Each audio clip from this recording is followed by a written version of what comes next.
Righty-ho, righty-ho, and welcome back to the Sesh. The winter has been coming the last few episodes. I'm afraid it's most definitely here today. We're at about a hearty 8 or 9 degrees, and it's not going to get any warmer. But never mind. What we've got is the fresh hop lineup. We were going to do this a little bit earlier, but there are a few delays, and we've only just been able to get our hands on the last couple of bottles. So we've been very diligent for you this time. So, without farting about, let's get straight into them. What have we got first? Ta-da! The rarest first, I think. Oh, yeah? Parrotdog's Rare Bird, the first in their new series they're doing. So this one's the Kakapo Wet Hopped IPL, not a style I am familiar with, really, and India Pale Lager, sorry. This one, I believe, is 6.9% ABV. It comes in a 650ml bottle, which is a lot of beer. At a 6.9, so we'll see if it's got a lot of hops to back it up. Nearly is an imperial lager. And it's got a beautiful label. Hopefully you can see that in 4K, maybe. The beer is a real mashup, isn't it? We have a lager in the IPA style, but using fresh hops. So hops straight off the vine into the beer. It's definitely looking like a lager. Of a golden colour, light effervescence. First, let's cover our bases. Who wants to describe the fresh hop process, just for people that don't know? Take the hops off the vine, chuck them in the beer. Done. Don't use dried ones. And do it quickly, because you've got about a 24-hour slot there, maybe a little bit more, but I'd say less. I think I've heard 8 hours before you lose all the basically, volatiles. The fresher the better is the name of the game. You want to get them off the plant and to the brewery by whatever expedient means you can. I think Tuatara uses an aircraft. We'll get to that. Which is We'll get to probably that. one way of doing it. There. But anyway, enough about Yeah. that. What have we got?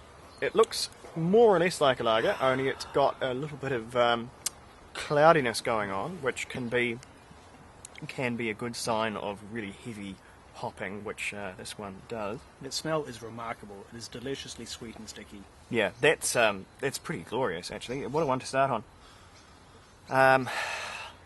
Sweet really is the optimal term here. It's really sweet and it's really juicy, sort of like almost a mangoes and tangerines and blossoms, and it's really, really promising. Let's see what's inside. The flavour matches the smell. Yeah, it tastes good too.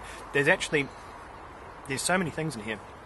That's some of the problem I have with fresh hops. You've got the flavour of the plant as well as the flavour of the lupulin oils. So it really is quite a different thing. So I'm getting everything here from blossom all the way to a bit of fresh grapes.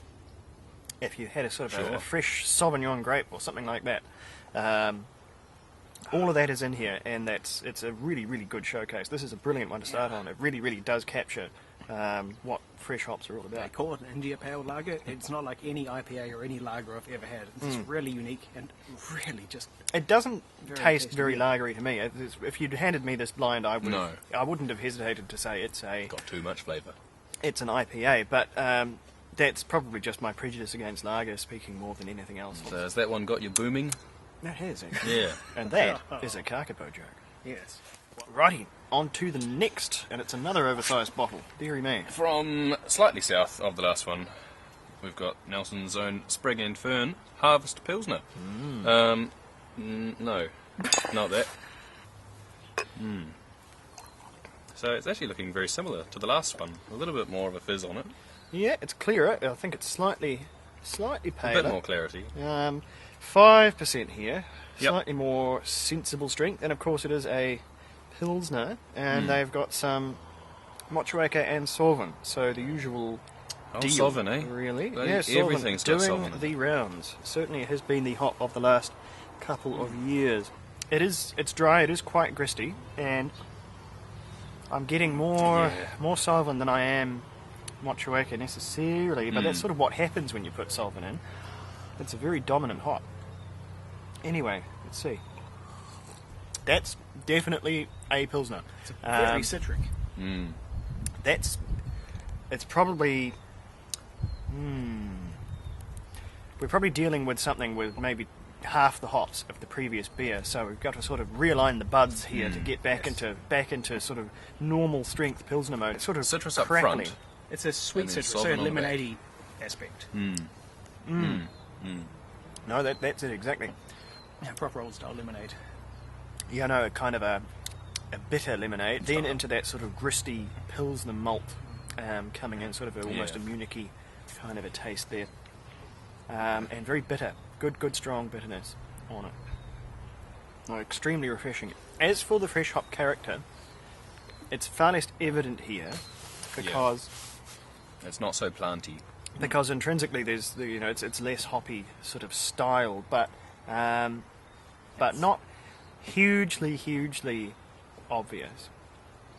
But it's not going into the lemon fresh dishwash detergent that we've had in some pilsners. No, it's keeping it fruity. I don't think it's a fault of the fresh hops necessarily. I think something with those pilsners, which we won't really get into, had gone quite fundamentally wrong with at least one of those. But anyway, so no, that's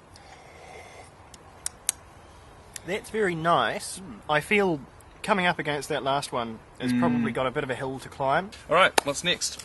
I think we've got the only can A tiny coming beer. up next. Garage Projects Sea of Green. Crisp Pilsner. So, 5.8. a little bit stronger. Just a touch. Again, similar colour, slightly cloudy. Garage Project don't filter or pasteurise, so just a bit more of the bit more rugged. Look at that big approach blue to the circle on the front. blue circle. I think you should probably see your optician if you're seeing a blue circle there, but anyway. That's So- just, again, continuing the trend, less sweet on the nose. In fact, that's quite dry and muesli-like. That Muesli-like. has a slightly tartar nose on it, sort of Big bit bowl of of corn mix. fruit peel on there, citrus peel, and quite a good pilsnery gristiness. Ooh, now here we go. Something's going on here. I've got a strong kind of that flavour, a sensation of an oily cling, like I've just taken a shot of olive oil and it's sticking to my mouth, coating my throat.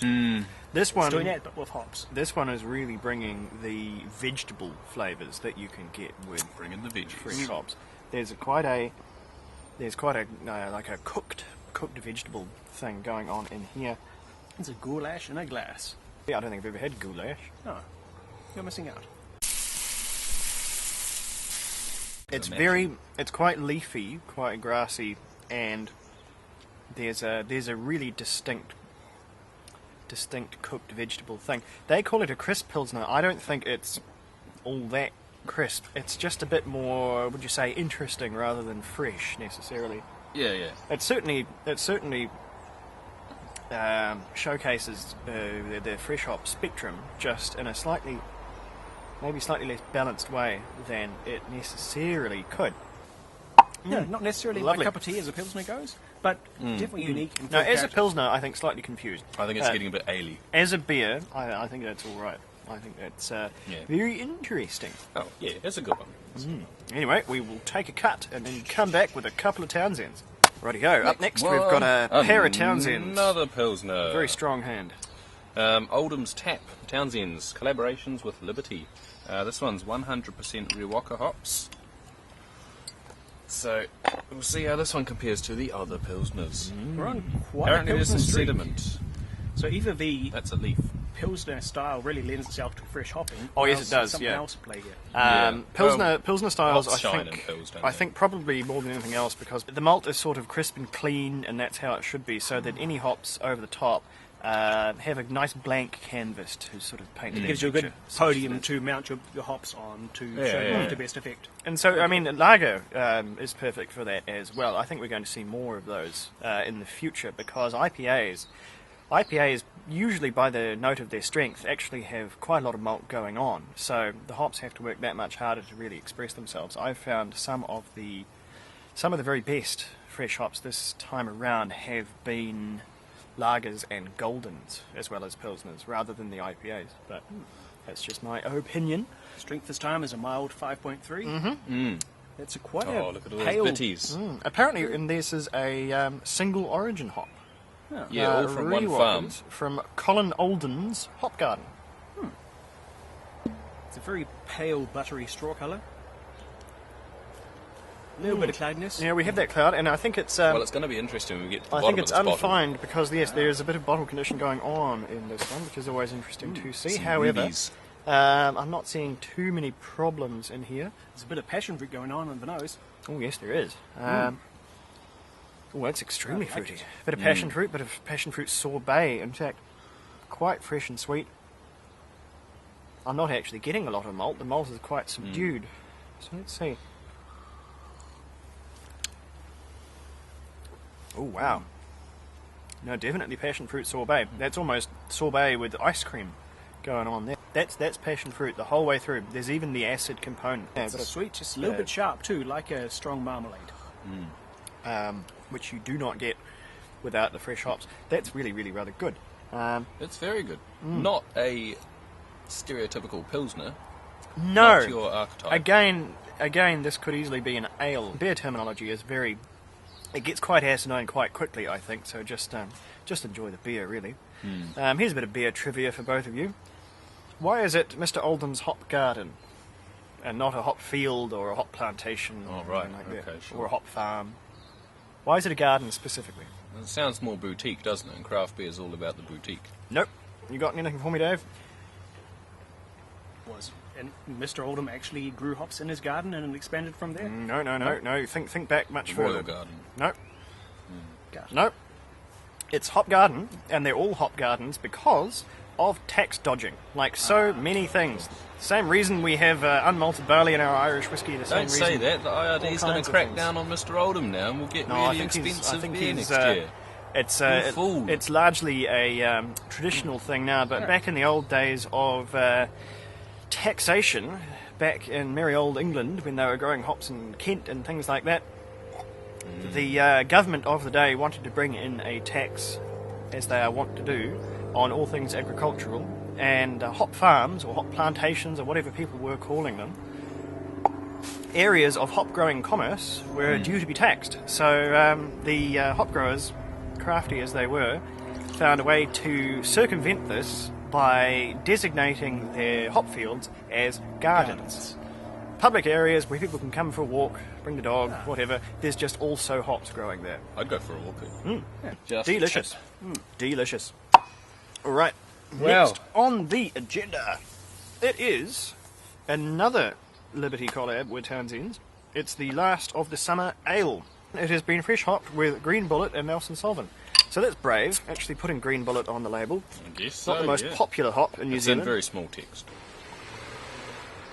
Oh dear. That's not a golden Pilsner. ale. That's just an ale. That's very red. That's Yeah. a lovely, lovely Lovely. copper colour there. Lovely. No problems. Much clearer here. Into some beer territory. No sediment floating around. So 5.1% on that one.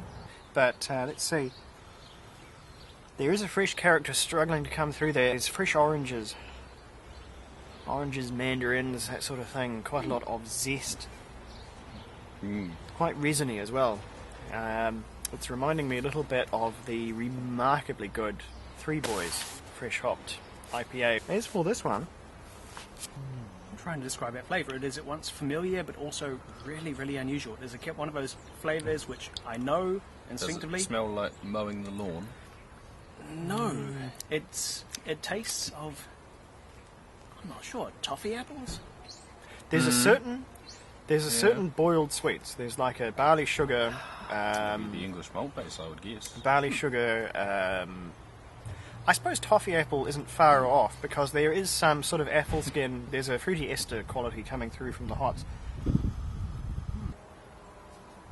Very nice, but not the showcase of hops that we've been having No. up to Yeah. this point. No, yes, indeed. I think I can't tell whether I like this more than the other Townsend. I think I like them equally, which is unusual. They're good for different reasons.